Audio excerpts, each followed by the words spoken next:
Hi everybody, welcome back to the channel Earthly Delights. I'm Kelly. In today's video we are going to be looking at what sold over the last couple of days. Melissa's in the front pulling everything that sold so we can show you those things. I'm down in the studio. I've been sorting postcards. Yeah, I've come across a few really good ones and I wanted to show them to you. I went to an estate sale recently and the family had done a lot of world travel in the early 1900s, mid 1900s, so they had thousands of postcards. I went ahead and bought a box of postcards. There was probably, I don't know, maybe 400 in there. And they looked really good. They I wasn't able to sort through them when I was at the actual estate sale because it was so busy, but I decided to take a chance because I saw a few that I had a feeling would probably sell for nearly the amount I had into it. So I spent $100 on it and I sold one for $65 and still have like hundreds left to go. And that really got me interested in postcards.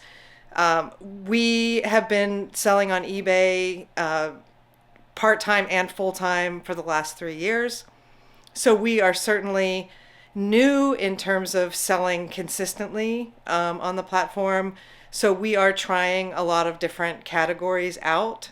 Some of that is how much money we make on things, but also our level of interest, because if we buy something and we're not that interested in it and learning about it, then it's going to sit. And I really like for example, I love glass. I like anything made from glass. So I did start picking up marbles, and as I was picking up marbles and like sorting through them and trying to understand them, I feel overwhelmed, and I feel like I'm more of a kind of a casual marble buyer.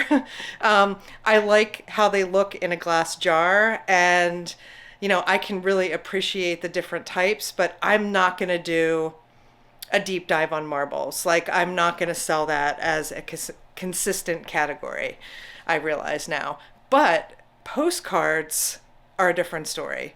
Given my background in art and in photography, and just my interest in history and doing research on that, I think I've found a category that I can really spend some time in and lose some time in.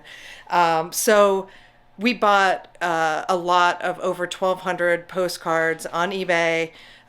We spent about $700 on them. I think it was like $679.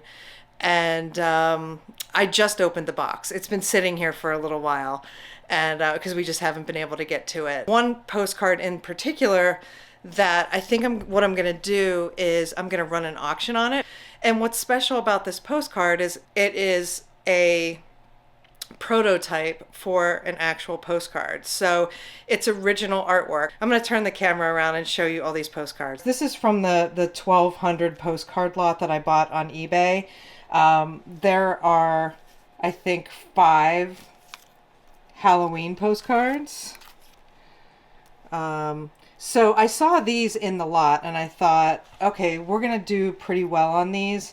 But I don't even think these are the ones that are worth the most money, surprisingly. So there's Halloween and there's Christmas ones.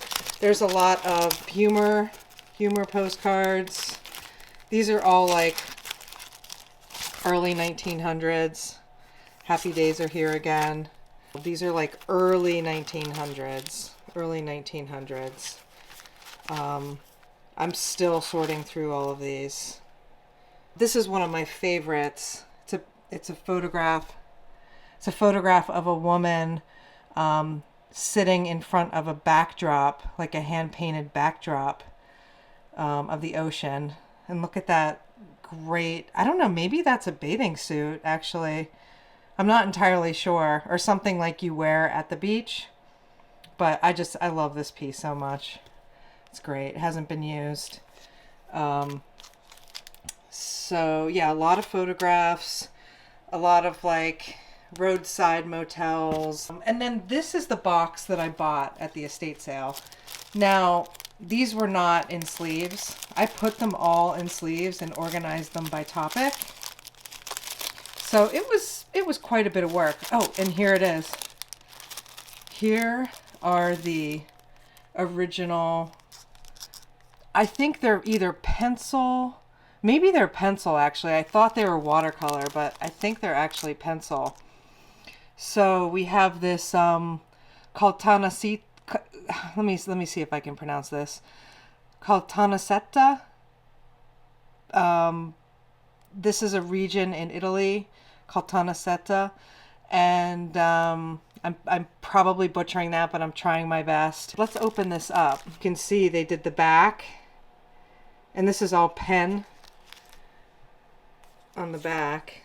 Here's this one. Oh wait, oh my goodness, there's 3. Sorry, it's been a minute since I've looked at these. There's Caltanissetta.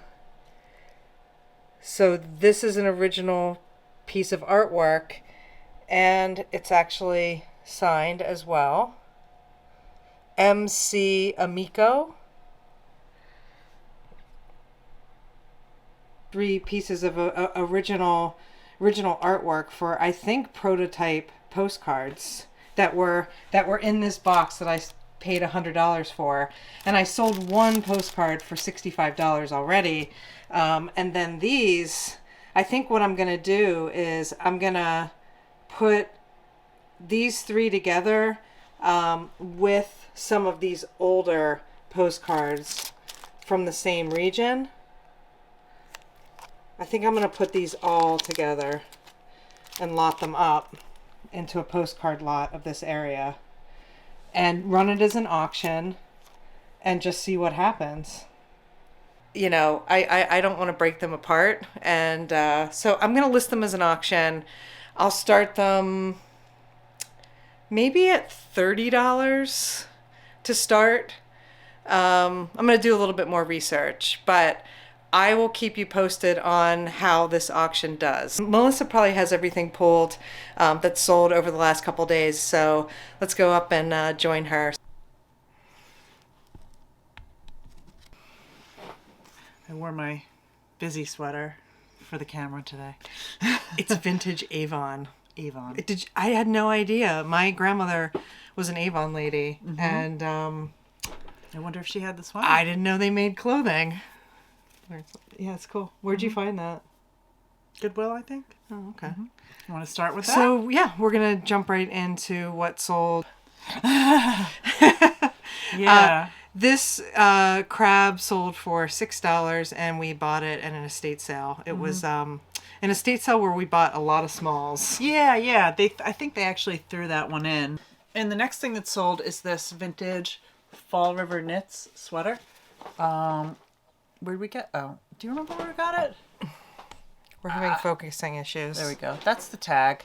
Not that it's particularly special. Think It only we should- sold for $10. We've had it for a while. I think we got it in a estate sale, actually. No, we got it at the Goodwill for $6. Oops. So it didn't quite work out the way we had planned. Yep. Yeah. Moving on. We sold this collection of 11 007 James Bond vintage paperbacks. And we're just, I'm going to go ahead and say it. We're like $5 in. We got them at an estate sale on the last day, and they sold for $48. So it was a good sale. We had them listed for $60, I think. Yeah, I think $60, $65. Yeah. And they were getting watchers, but they weren't getting any other attention. And so that tells me that maybe I had them listed too high. So I just went in, listed them for $48, and within a couple of hours they sold. Sometimes you just got to find that. The sweet spot. Yeah. Yep. I'll move this over. Just go like that. So, next thing that sold is this Dolton water filter that we got in a estate sale a long time ago. Yeah. Back when we would just buy anything that we thought could sell. That could make us money. Yeah, and you know, it's fine. It all worked out, but we've really been focusing in the last year and a half on developing our niche, and water filters isn't really it. I'm not saying we wouldn't buy it, but we probably wouldn't buy it. No, neither are marbles. Yeah. Which I covered that already. Oh. Talked about that down there. Here, do you want to pull the... You got to find what sparks joy, right? Yeah. This sparked joy. Yes. Where is it? Oh, did you bring it up? Oh, or is it up here already? It's up here. Oh, sorry. I'll be right back. My bad. While you're doing that, do you mind... how quick. Oh, never mind. That just shows you how organized we are. Feels sometimes. Okay, so this is Nirvana in Utero. I don't think that is focusing still. There you go. And this sold for $20. People have it listed for $175. It doesn't sell for that much. People can list things for whatever they want. But yeah, this sold for $20 and it's sealed. It's got a cracked case, so it didn't sell for as much as it could have. We're 28 cents in. Nice. Yeah. Do you want to do this one? Sure. We find a lot of Hallmark ornaments. Some of these are worth very, very, very good money. This one sold for $15. We're $1 in, so solid sale. But you know, if you find the right ones, like Nightmare Before Christmas, like the kind of Halloween ones, and some of the more popular Christmas ones, they can sell for like $50, $100. So, Star Wars is another one. But this was new in box, easy to list, and sold pretty fast. Yeah. And here we have a Duluth quarter zip fleece. We got this for $1 at the thrift store in New Jersey last spring. $1? I think so. $1 at a thrift store. Yeah, in New Jersey. That Which one? I think we got it at the one in No, in we Asbury didn't. Park. Didn't we? We got it. False memory. We got it at the Goodwill for $6, and it sold for $12. Oh. Yeah. So that is what happened there. How much did we pay for this one? I know where we got it. We were curious about Whatnot, and we kind of did a little experiment and bought a few vintage sweatshirts, right? From a seller. Yeah, Whatnot was just starting out, and I wanted to buy a few things to see how the platform worked, to kind of consider if we were going to sell on it. We did get approved, and we just realized at this point we don't want to sell on Whatnot. Nothing against the platform. I think it works really well for some people. We just decided that we're not ready for it yet. We just don't want to do it yet. It's not something we're interested in right now. Yeah. I mean, honestly, YouTube is enough as far as public exposure for me. That's how I feel right now. I mean, I'm not really, I don't know. It's just not my personality type. Right. I just feel like unless we pay 50 cents for things, we're not really going to make the money that we can on eBay, and we do have to think about our time and how much money we can make on these things. And I don't think it would really work out for us right now. So so I bought this, I think it was $8, $6 or $8. Okay. But with shipping and everything, it was probably 10. I did buy like 3 or 4 sweatshirts from the guy. And, and isn't it? And it was a really good experience. I'm glad I did it. I learned how to use the platform from a buyer standpoint. Yeah. And it sold for $24. It's getting close to St. Patty's Day. And it's a cute sweatshirt. It's embroidered. And it moved. Yeah, so it's in great shape too. happy with that. Yeah, so we've had these boots for a while. They've been listed for a while. Sorrel boots. We got them at the Goodwill. Very light wear. Very, very light. Yeah. And what did we pay for them? $10? Yeah, $9.99. Yeah, and we sold them for $37.50. Yep. Can you pass me those pants? Sure. This was a Goodwill pickup. Grown and sewn. I saw Made in the USA, and when I see Made in the USA on like contemporary clothing, I do look it up just because oftentimes it will be worth some resale value. Like American Giant is an example of a company that has really good resale because, you know, the clothing is just good quality. It's very good quality, yeah. And so these, I found them at the Goodwill, paid $6 and sold them for $20. Okay, and then the next thing is right here, so I'll go ahead. Go ahead. Or you want to do it? Nope. Go ahead. We paid $1 for this. Loaf pan, pumpkin harvest from William and Sonoma. It was the last day of an estate sale. They just had a bunch of stuff that I get, you know, just didn't move. And so I was like, it's got value to it. I really don't even know if we paid $1 for it. And it sold Probably for $1. $17. They paid a ton of shipping. It's going to Australia. Yeah, It when we came up saw as it come through, it was like $54 or something. Yeah. It was a lot. Yeah. Yeah. And I liked your theory was that perhaps William Sonoma doesn't ship to Australia. Sometimes Yeah, some companies don't. Yeah. Like when We don't know. We don't know that for a fact, so Yeah. I don't want to get like banned from spreading misinformation. Yeah. But I don't think Death Wish sells ships internationally. So when we had all those Death Wish mugs and collectibles, we were selling a lot to Australia, and I just don't know if that's focused. We were selling a lot to Australia because they don't ship there, so they have to go to eBay and buy it that way. Yep. Anyway. Yeah. This next item, I think we bought for a quarter, 50 cents. Probably, yeah. It's a Budweiser pint glass, and it's got a donkey on it, and it says "Salutes USA Army." So I thought that was kind of special and might be something that someone would be looking out for. And it sat for a little while, but it just sold full price for $12. So quite happy with that. Yep.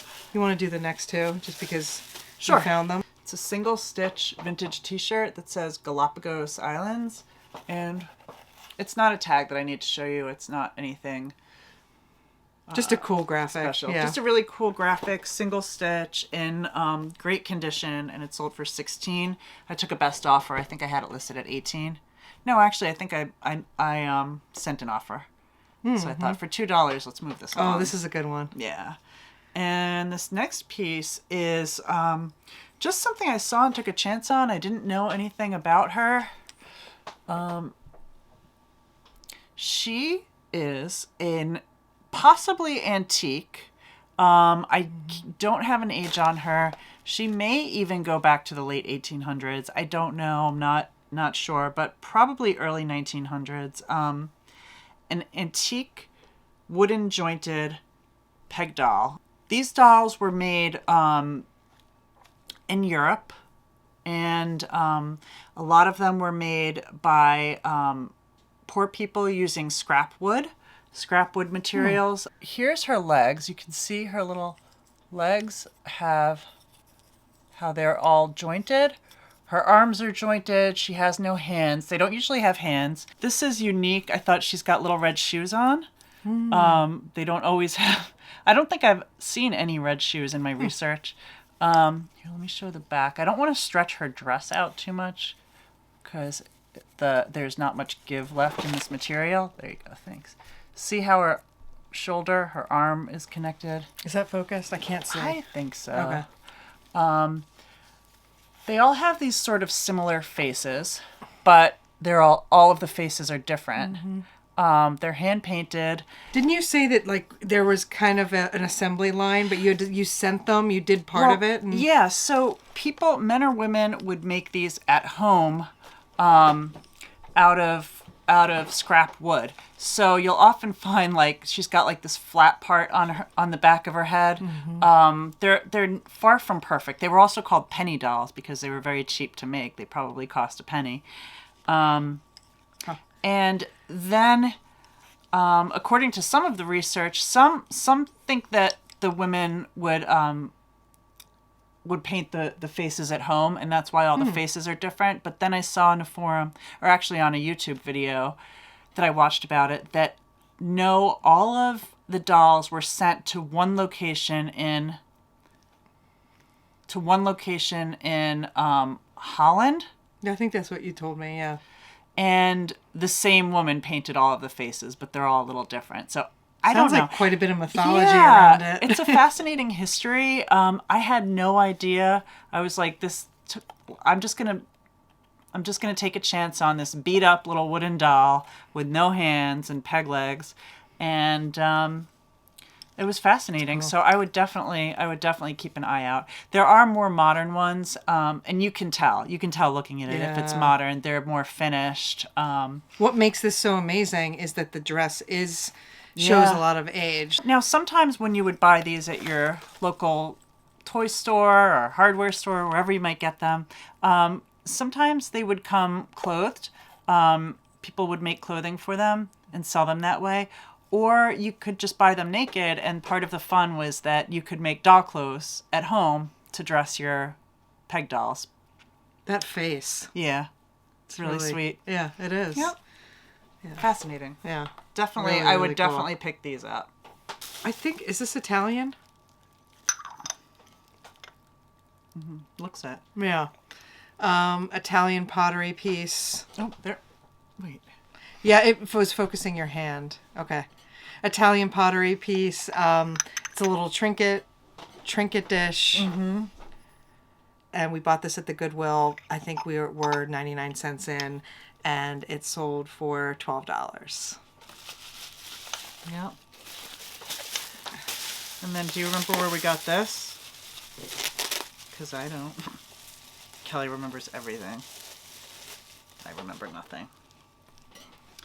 This, oh look, that looks focused, right? Mm-hmm. This Tanala owl. It's a larger one. That's the biggest one I've ever seen. Yeah. I'm shocked. Probably about 3-4 inches, 4-inch tall. Mm-hmm. Yeah. And it is signed. It not only says Mexico, but it also has the artist's name and a number on the bottom. Where did we get it, Cal? You said I don't forget anything. I remember everything. I honestly don't remember. Probably in a estate sale. I think so in that case, you know, we might have spent $4 on it. I doubt it. It sold for $16. Yeah. And next we've got Garfield. When I was a child in the 80s, I used to draw Garfield all the time. I loved. You did too? Mm-hmm. Did anybody out there draw Garfield? Mm-hmm. He was like such a fun thing to draw and practice drawing. I love the Garfield specials. Every now and again, there would be like a Garfield special on TV. Oh, yeah. Yep. What does this say? This is so this is Kentucky Big Fat Hairy Deal. Mm-hmm. They must have made these for every state. They did, and I think that when I was little, we lived in St. Louis, and I think that we got a Garfield T-shirt. I'm gonna have to ask my Aunt Judy if that's true or not. I think we got our T-shirts that said, "So this is St. Louis Big Fat Hairy Deal." Yeah. This sold for $18. We're a buck in from an estate sale. Recent pickup, actually. So it sold fast. I think I had it listed at 20 or 25, and it got a bunch of watchers real quick. So I was anxious to pick our sales up. So I sent a bunch of offers, and that one took. You want to do this one, and then I'll do the last one? Yeah. This is something we've had for a while again. We found it at Goodwill. It's 2 pieces. I think we paid $9 for it. Yeah, it was brand new. It's PlayStation clothing. And I thought it was cool. It gave me like the Fifth Element vibe. Yeah, kind of with futuristic. Bruce Willis. Can't remember the cosplay. Yeah, with tags. It's been sitting for a while. I think I had it listed too high, maybe. But it sold over the weekend for $16. Yeah, this is just something I wouldn't pick up again in the future. Maybe at an estate sale for $1, but I don't even know if that. To be honest, we used to go to the Goodwill like 3-4 times a week. Yeah, multiple times per week, and now it's like maybe once a month.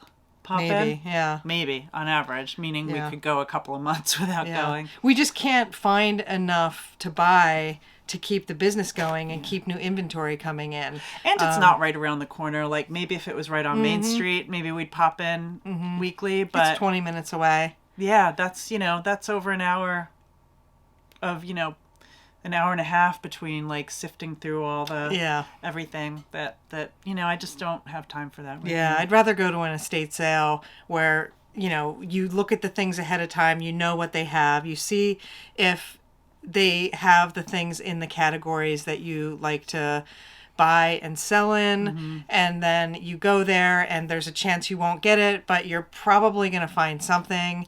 And it just makes more sense along with online auctions. I mean, I do miss thrifting for sure. I wish it was more consistent. But when we go see our folks upstate and there's some better prices, it's something we all like to do together there. And we're coming, Mom and Dad. Last thing is Kodachrome 25. I think this is 16 millimeter magazine. And this sold for $20. We're not even $1 into it. We found it at an estate sale. I don't pass up 16 millimeter film stock. This is expired from, oh gosh, what was it? The 1976. 76, yeah. Don't be afraid to pick up expired film stock. It sells. To experimental filmmakers. We found like a ton of 16 millimeter huge canisters. An amazing pickup. We paid $10 for a ton of, I don't even know. It was probably like, was that 20, this summer or last summer? This past summer. It was like 25, I think it was 100-foot spools, 100-foot, what's it called? Reels, yeah. And we made like $2,800 on it. It was definitely. What did you spend? Like 10. $20? 15? No, like 15. $10 or $15, and we made like $2,700. Yeah, that was awesome. It was the best day ever. So good. Definitely a good day for picking. Yeah, that was the community-wide yard sale. Yes, which I we was will never freaking miss. out inside. I was kind of like, wait, they want $15 for all of this? Like, this is worth. Now, I did not know how much it was worth. I would have offered more money, like a little bit more money, maybe a little bit more money. But they just wanted to get rid of it. They wanted to get rid of it. They didn't want to deal with it. They wanted to see a filmmaker use it, and I was willing to take the chance on it. And not money wise, because it was only $15, but time wise, and reputation. Like, we're listing this like old film stock. I think that was like from the early 2000s. It wasn't as old as this. And, I really had no idea, but neither do the filmmakers who buy this. Is that it? That's it. We've got a lot of pack and ship to do. We got pack and ship. We also have an offer on a Salvador Dali print that we bought on auction, and the person gave us a nice solid offer, but he also wants more information, and he wants us to take the print apart. To take the frame apart. Take the frame apart, get to the print to actually know how large the physical piece of paper is under there, and to also see if there's a watermark there. And we are deliberating whether to do that or not. I mean, it would be it's kind of a complicated very good sale, but frame to take apart, and we're nervous about putting it back together because there's these like screws and pressure. It all, I don't know. It's not like a regular frame. Well, not to us anyway. Yeah. So we're not experienced art handlers. It's like, I don't even want to handle it. And I'm like, well, maybe we could message him and say, hey, why don't you buy it? Why don't you buy it? And if you are unhappy with it, like, you could take it apart. You could look at it. As long as you can put it back together. Yeah. We'll take a return. Yeah, we'll take a return. Yeah. I don't know, though. I don't know. That sounds like, now that I'm saying that out loud, it feels like there's risk involved in that, too. Because what if he damages doesn't... it? Yeah, what if he isn't that experienced? I mean, yes, he's using the right language, but we also don't know how, like, trained he is in handling things and how careful he is. So, because we're talking, like, I would use gloves, I would use gloves. I would make sure the space is really clean. Yeah. I wouldn't touch it because it's going to transfer oils to the print. Needless to say, I'm sorry. I just want to say one more thing. We are out of our league on the print. We spent a lot of money on a piece of art, and we're not. Do we say it's Salvador Dali? We do have it hanging in our living room right now because we're enjoying it. We like it, and so we were thinking like maybe we should just cut our losses and keep it. And let the other, because we bought like 9 other prints from lesser known artists that will probably make us, you know, maybe 3/4 of what we paid for the one. So it would bring down the cost of it. I mean, I don't know. I feel fine about that, you know? I know, but at the same time, like, yeah. I mean, we went to Spain a few years ago, pre-pandemic, and had just an amazing trip. And we went to the Salvador Dali Museum, and we went to his castle, and it really made an impact, and it was amazing. But at the same time, I'm just not in the tax bracket or habit of spending $600 on a piece of art. Like, we wouldn't have done it. We would not have done it. We got caught up. Yeah. And but you know what? It's an investment. It's a place to put your money that it's not going to lose money. I mean, I know Salvador Dali's reputation has gone through different waves, right? You know? And everybody already knows what a perv he was. Well, more than that. I know. I think he was. Yeah. So anyway, I don't want to get into that, but we could have a whole episode on separating the art from the artist. It's a perennial Should we cancel question. Dali? I don't know. Yeah. But, not for this channel. Anyway, yeah. We have plenty of opinions about it, but you didn't come to us to talk about Salvador Dali and his reputation. But anyway, so we have this artwork and we don't know how to sell it. I'm curious. I guess I wonder for any of our viewers who are resellers. I'm just curious if anyone else has gotten themselves into a pickle, into a position, or if you've ever. I mean, if you don't take chances, you don't learn. And sometimes you have to take that risk to reap the rewards. And sometimes you do, and sometimes it works out, and sometimes it doesn't. But I'm just curious if anyone has any stories that they'd like to share. I'd love to hear it. We had a fun conversation on a recent video about selling things for less than they're worth. And sometimes you don't realize until afterwards. And it was vintage good office supplies. Yeah. Vintage office supplies, Bakelite, things like that. We have had a bit of a wave of that, yeah. I mean, I actually looked up the that lot of office supplies and some of the things. The Eberhard Faber boxes. Just the boxes? The box alone, and that one is like so rare. Wait, which one's that? That's not the one with the Speaking of problematic, soldier, it has like really problematic artwork on it. I don't know if you noticed it. I noticed it, but I didn't absorb it. But is it like Indian? No. It's like it's like Orientalism. It's like it says Mongol something. Oh yeah. And I don't know the history of the company and why it had that imagery on it, but when I looked at it I was like, oh, that's I'm not sure about that. But it is a very, very rare box. I actually couldn't find it anywhere. I could only find the boxes that are a little bit there were so many boxes that I couldn't find anywhere, and would you sell it for $25? I think that it was probably worth 100.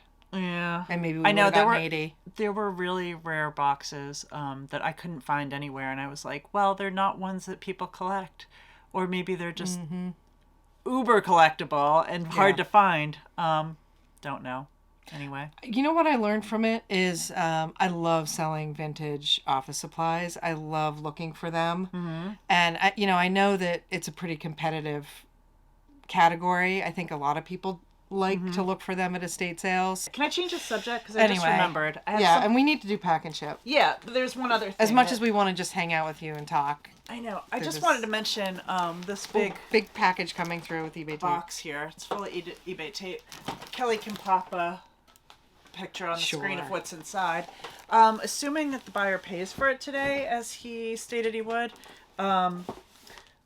This will be going out soon.